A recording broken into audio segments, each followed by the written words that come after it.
And it was a really big promotion for that because Arsenio was just, he was just ecstatic over this I'm Not suit. He was talking about it to the audience and to the world and saying how he was trying to do one of our moves and he hurt his ankle, and it was some crazy stuff. And then I remember an episode, Patti LaBelle came on there, and she told him, she said, "You didn't give me no Patti LaBelle 72-hour time. You gave it to Troop, though." So it was like a really big, mad promotion. It was huge.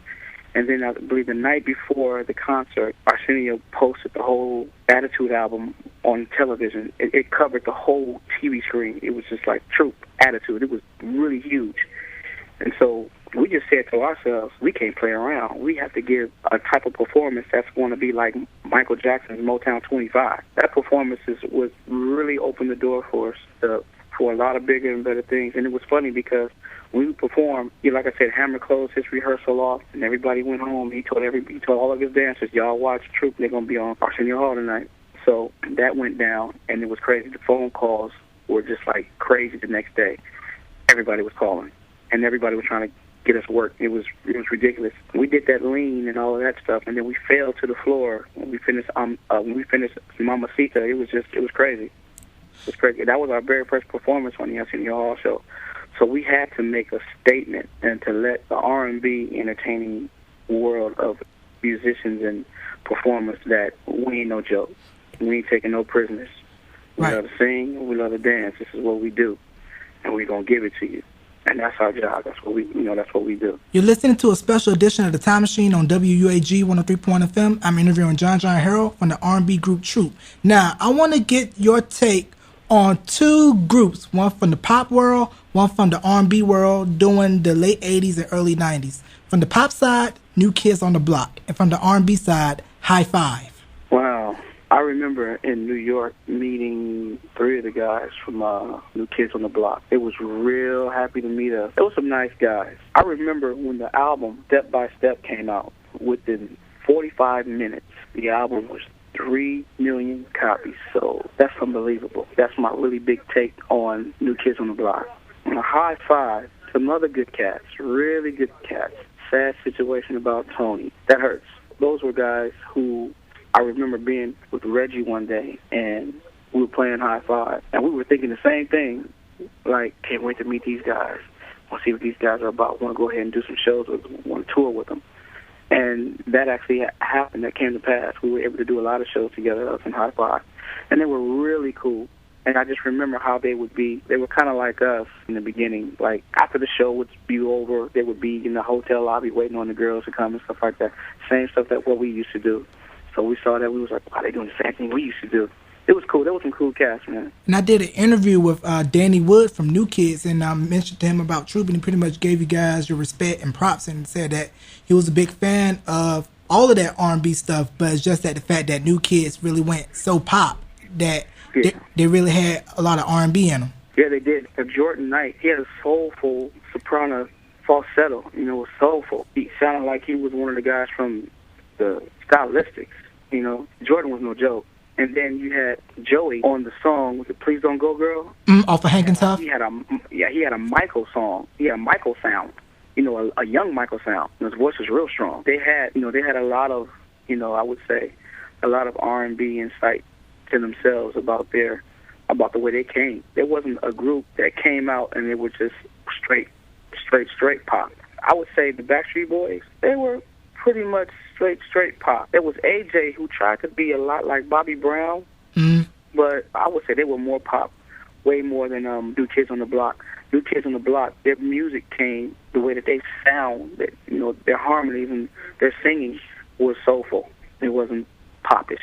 And I told Danny I felt that they caught a lot of flack by them being, so pop that a lot of people don't really give them the respect that they deserve. And by you coming from a gospel background, I definitely want to get your take on Commission.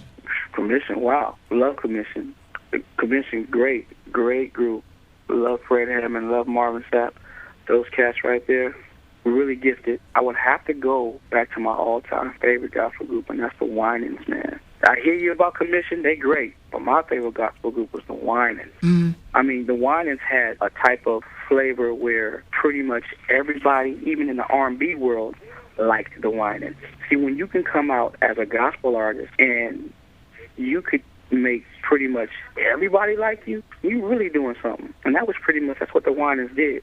The Winans worked with Michael Jackson. They worked with Stevie Wonder. They worked with Teddy Riley. They worked with R. Kelly. So you're talking about people that also actually looked up to the Winans. You understand? Mm-hmm. Don't get me wrong. I love Commission. But that Winans, I don't know, something about them. And then a funny story about that, Ronald used to date my cousin. I got a cousin from Detroit, Deborah Jackson. He used to date her. And they did a concert here in Los Angeles at the World Series Bell Theater on Mother's Day, I believe in 1985. I took Rodney with us to that concert, and we met them. Those guys, something else. Right, because for me, the Return album, where they did the work with Teddy Riley, it really, for me, it was like the meshing of New Jack and hip-hop, and it made it like, okay, if I don't really listen to gospel like that, at least it has a little bit of R&B sensibility to it. Right. And that was because, they worked with, Stevie and Teddy on that project. On that Return album, wow, that's funny that you talk about that record. They got a lot of songs on that record. I love the one that Carvin leads, When You Cry. Wow. I mean, if you was at that concert and Carvin would sing that song, you'd probably have tears in your eyes. That's how deep it was. Mm-hmm. It was no joke. And I also want to get your take on this R&B group that I felt was very underrated, and this guy very underrated as a singer, songwriter, intro. I was afraid when they first came out because they were on Atlantic, and I was like, when I heard that album, I was like, it needs to go platinum or double platinum. And it didn't. It sold about maybe 800,000, maybe 750,000 copies, that very first one. Because remember, on that first one, they did Ribbon in the Sky by Stevie Wonder. It's a great version of it. Great version. That group, real good. Another group, we're going to go with Riff. Riff. They're a group that pretty much like every group, they have their problems, and they try to do what they need to do to be able to stay afloat and stay a group. You have like two of those guys now. They're singing with Shy. They're singing with Garfield and another member from Shy. They're a group that's together, but the group is still called Shy. Two of the guys from Riff at first, they went from Riff, and then they went over to Minivision. Remember Minivision?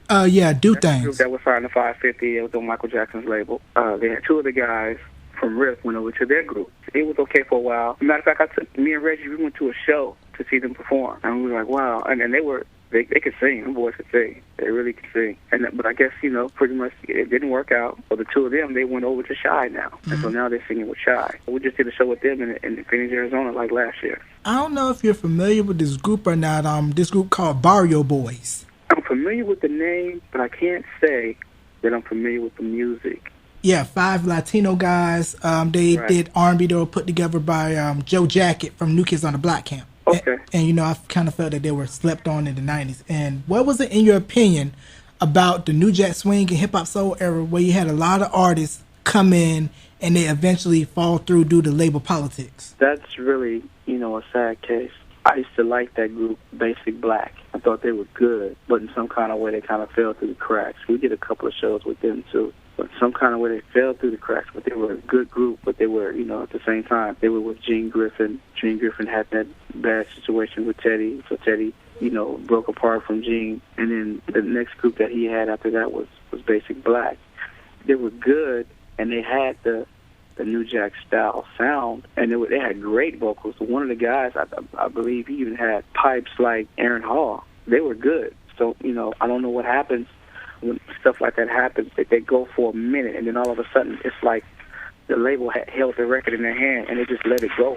After you guys put out Deeper, you guys put out Mayday around 97, 98 with The Way I Parlay and Audacity. And tell me about when you first heard Gats to Be for B2K, which Steve co-wrote with the other members of the Underdogs. Did you kind of feel that it was a record like, man, we should have tried to get it so that we can record it on ourselves? We wanted it, but at the time, we didn't have a deal. That took place after Mayday, to be honest. That took place, Gats to Be took place after Mayday. We were trying to, get with some other people to have them go ahead and put us out, but Steve had already recorded the song for B2K, and it ended up coming out on B2K. But yeah, I could say it was a true record.